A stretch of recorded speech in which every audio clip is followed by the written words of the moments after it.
prevention, okay? And so, like I said, certainly lots of workplace wellness programs. And so a lot of businesses have actually hired nurses to come in and do blood pressure screenings, do diabetes screenings, and just check on their employees. All right, so with that, let's get into another topic. And so this topic is around being culturally competent and making sure that your patient is receiving the message that you have for them. And so in terms of awareness, it's only good if it's actually received. And so in order for it to be received, you must make sure that you're communicating to your patient in a way that they're going to be able to receive it. And so that's where we get into cultural care and community health. In terms of a culture, let's define that. And so that's the customs of the core beliefs, the traditions, certainly the acknowledgments. What does this particular group believe? What is the most effective way of communicating with this particular group? What's going to help them to receive the message better? Okay? But you, as a community health nurse, have to make sure that you are in tune to your audience and to your patients to make sure that they feel respected by you, and they feel that you are a recognized authority within the healthcare community, and that therefore they want to take advice and wisdom and knowledge from you. And so in terms of the culture, these are common groups that have similar beliefs, similar religions, similar norms. Okay, and there's subcultures within the culture. Okay, and so, but your job is to be culturally aware and have that cultural awareness. Okay, of what are the cultural norms and the facts, but also the differences. Okay, and so your job is certainly to identify that, to speak with your patient, have a conversation, right? Ask those tough questions. Okay, you at the end of the day are there to help your patient, and remember that. Okay, and so what are the prevailing thoughts, right, regarding care, especially screenings? And as we mentioned before, colonoscopies, mammograms, pap smears, right? And so testicular self-exams, right? How do your patients feel about that, right? Again, especially in males, a lot of males are hesitant about having a colonoscopy. Well, why? So part of your job is going to be to advocate the need for this and the benefit for the colonoscopy, but also to assess what are their concerns about it. These are things that you as a nurse will be talking to your patients about, okay? And so you have to have openness. You have to be receptive and understanding to what are your patients' concerns. And so have that open-ended question. Allow for your patients to tell you what are their concerns, okay? And so certainly be self-aware, be tolerant of others' opinions. Whether you believe it or not, or agree with it or not, you got to make sure that you are at least making them feel validated so that they then know that you've heard them, right? And that you are now available and ready to provide them with insight and help to get to the next level, okay? And so certainly appreciate the differences that you have with your patients, all right? So let's delve into this a little bit more.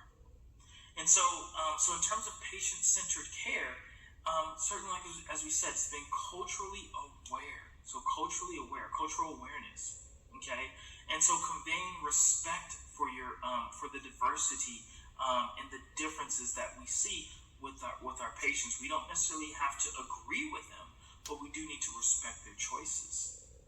And so you have to have acceptance for your patients' choices. And so whether it's the issue of identity, so there needs to be an acceptance of your patient's choices, right? And so certainly in the U.S., huge segment of individuals who identify in a non-binary male-female way.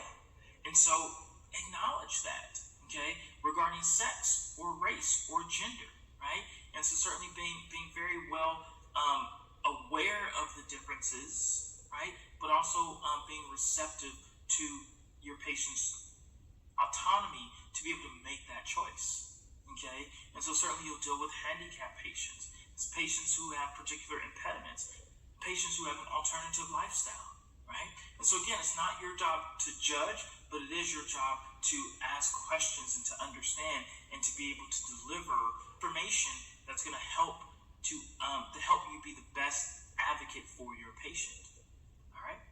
And so with that, you'll certainly run into patients with addictions. And we talked about that: opioid addictions, addictions to illicit drugs, PCP, marijuana, right? Other types of drugs. Okay? And so with that, we have to make sure that we are advocating for our patients as much as possible.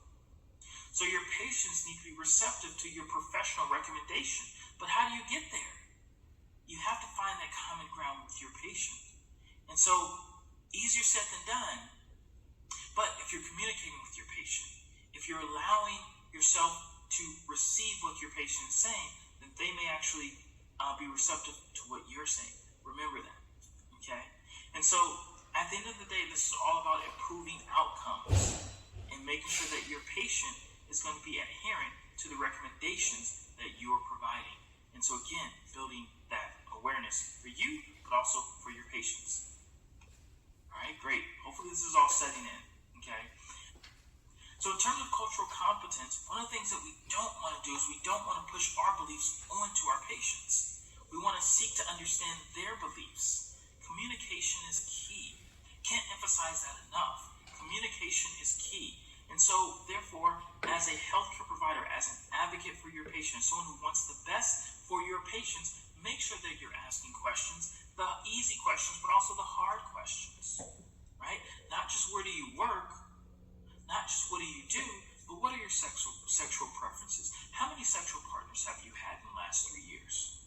Have you had any health issues in the past, including sexually transmitted diseases? What runs in your family? What was your mother or your father an alcoholic? How many drinks do you have?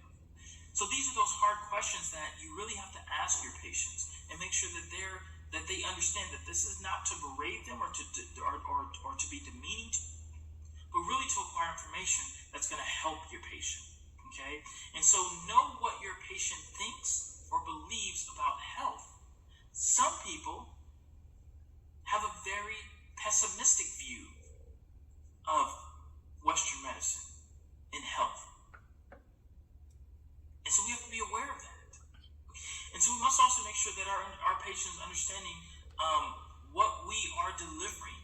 And so understand what your patient perceives about care that you are providing. And so are they receptive to it?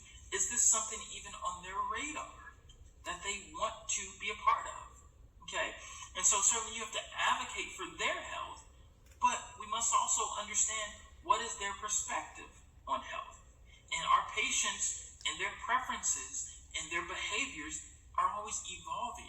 So we're always learning more and more about our patients. So we want to educate ourselves to communicate more effectively with our patients, because ultimately the goal is to improve outcomes for our patients.